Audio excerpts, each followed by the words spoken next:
about today is decision-making keys. I think the most important thing in life is to make good decisions. When we make bad decisions, we have to live with the consequences. So that's what we're going to talk about today. Dave will be sharing with you about personalities, which I think is important when it comes to making decisions and interacting with people.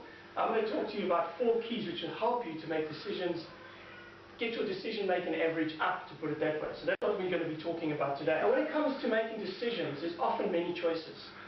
Either can go left, or you can go right.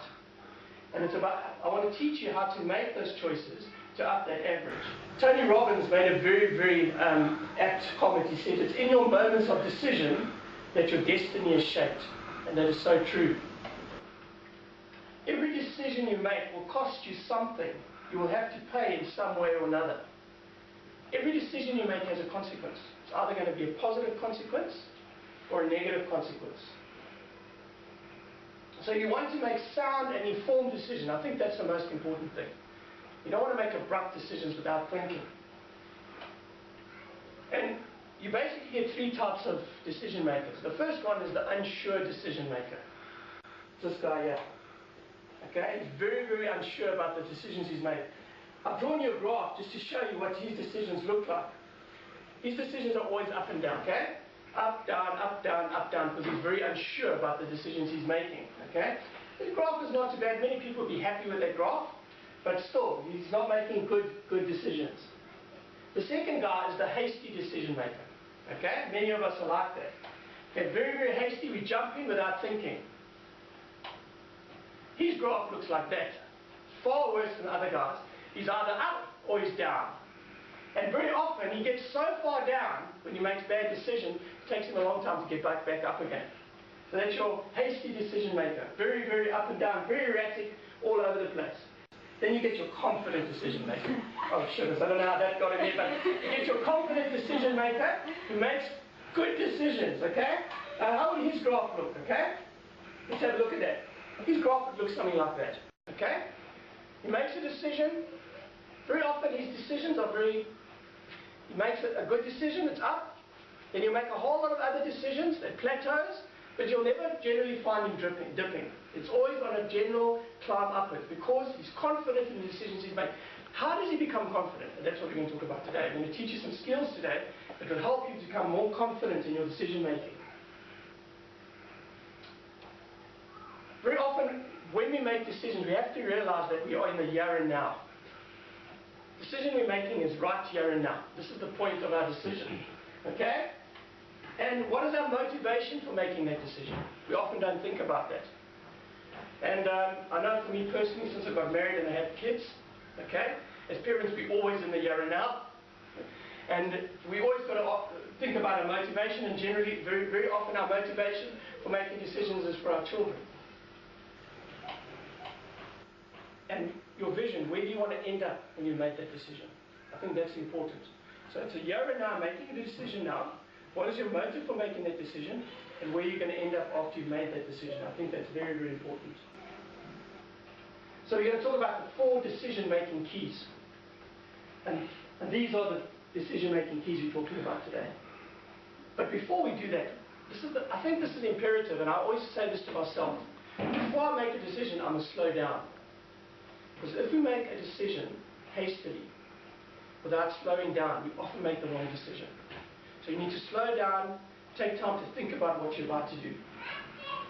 Secondly, we need to stop what we're doing before we make a decision. Because that's often where we trip up. Otherwise, there'll be an oops. Okay? You'll go the wrong way, you'll make the wrong decision, and there'll be an accident. So we're talking about the first key. Key number 1. Sheep is the hardest key. Most wives say husbands don't do this well. It's listen. Okay? And but I try. And I really work on this. And so number 1 key is listening. Okay?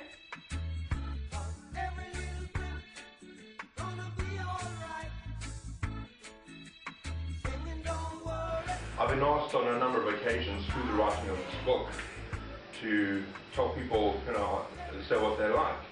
And just by a few minutes, they've been astounded at what I've been able to tell them. If How many people here do you think would benefit if you knew your clients better than they knew themselves?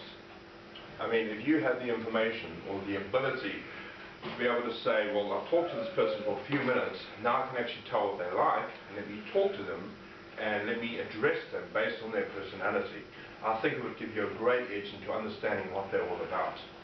And what I want to do today is go through that with you. So we're going to be looking at the model of human behavior through the circle that we call DISC. In the circle, we have the D, the I, the S, and the C. And that represents 4 different types of personality styles. And what I'm going to do is I'm going to go through each one consecutively and describe what they like. 1 that is strong and 3 that are weak, you get the idea. But everybody is different. And through understanding this, you can gain a lot of information. Now, every person also has a danger zone. There is a danger zone that every style has. And as we go through this, we will assess them and talk to them a little bit.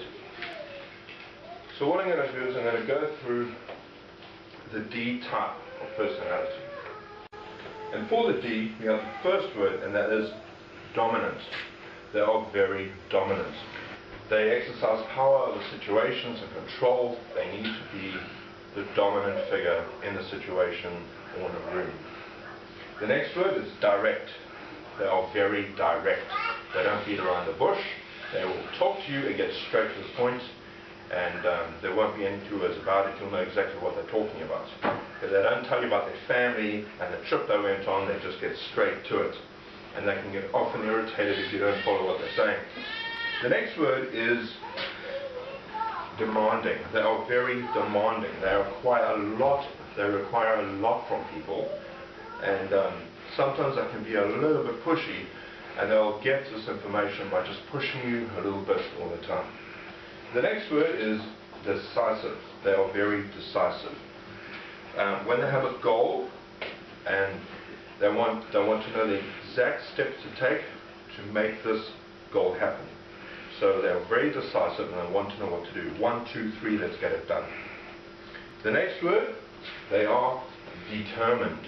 They are very determined. They will keep going until they have the result. My dad, who exercises this style very clearly in his life, will not stop until he has finished the project. He's 73, he has a bad hip, but he keeps going, and nothing will stop him, because once he has something in his mind, he won't stop until he gets it done. So that's a good word, determined. The next word, they are a doer. They get the job done. They don't wait for people, they just do it. Now, every personality type, as I said before, has a downside. And the downside for the Ds is they can be defiant, very defiant. You see, if they lose control over a situation, or over people, you've kind of taken away something that they need. So when you take away their control, they kind of kick against the goad. They get very annoyed, and they'll raise their voice, and they want to get the job done. So if you take away their control, they kind of lose it. And the interesting thing about this is that they don't do that against people. People don't generally do things against others. They do that for themselves. They need to, because it's their way of saying, I have control over the situation. And that's very important when you're working with a D to understand that.